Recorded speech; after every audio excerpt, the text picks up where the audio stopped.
Имиграцијата се појави како главно прашање на претседателските избори во 2024 година, при што 28% од анкетираните американци ја нарекоа како проблем број 1 со кој се соочува земјата. Сепак зголемената загриженост за имиграцијата доаѓа во време кога рекорден број потенцијални гласачи се самите имигранти. Почнувајќи од 2022 година во САД има над 46 милиони жители родени во странство, што сочинува скоро 14% од вкупното население, највисока стапка од 1920 година. Истражувачкиот центар Пју проценува дека околу 23 милиони од нив имаат право да гласаат како државјани на САД, што ги прави 1/10 од сите американски граѓани со право на глас. Покрај зголемувањето на вкупната имиграција, бројките одразуваат повисоки стапки на барање за државјанство поради иницијативата на администрацијата на Бајден за олеснување и забрзување на процесот на државјанство.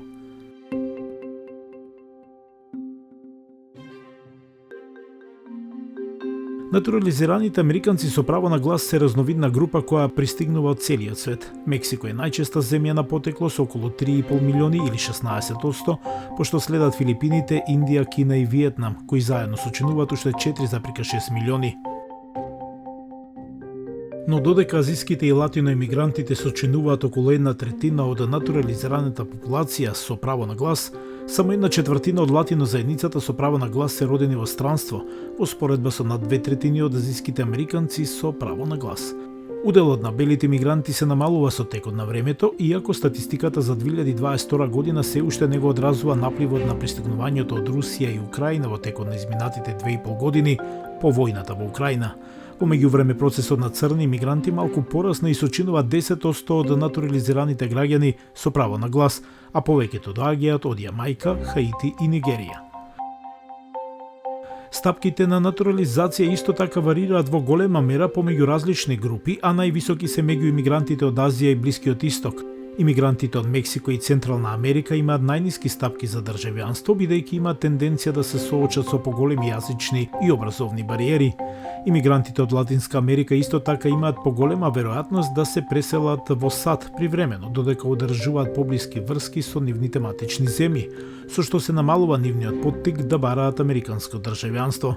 Сепак, иако имигрантите имаат помал одзив на гласачите во целост, и азиските и латиноемигрантите кои аплицираат и добиваат државјанство, гласаат со повисоки стапки од нивните колеги родени во Америка.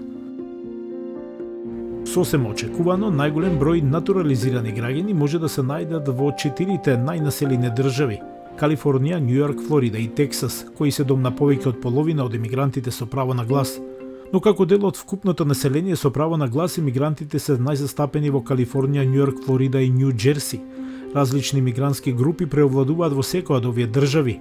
Мексиканците во Калифорнија и Тексас, доминиканците во Њујорк, кубанците во Флорида и индијците во Њу Џерси. Сепак има значителна популација на имигрантски гласачи низ целата земја.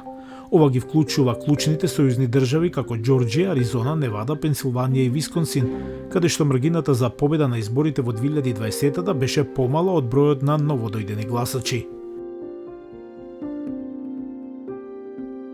И покрај нивниот растечки број, влијанието на натурализираните имигранти на изборите беше тешко да се измери, главно затоа што тие не формираат единствен гласачки блок.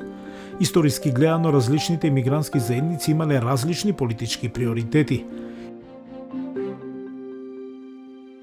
Ирските имигранти биле моќна сила во Демократската партија во поголемиот дел од 20 век, додека кубанската заедница во Флорида веќе неколку децении беше бастион на антикомунистичката политика, што ја фаворизира Републиканската партија. И иако латиногласачите генерално се наклонети кон демократите, поранешниот претседател Доналд Трамп претходно успеа да привлече невидено ниво на нивна поддршка. Дури и за прашањата поврзани со самата имиграција, гласачите имигранти често се поделени, додека мнозинството поддржува покриено со здравствено осигурување за недокументирани имигранти и пат за државјанство за оние кои дошле како деца, значителен дел исто така сакаат построго спроведување на законите за имиграција. И иако речиси двојно повеќе натурализираните граѓани се идентификуваат како демократи отколку како републиканци, има уште повеќе кои не се сигурни или не се чувствуваат представени од ниту една партија.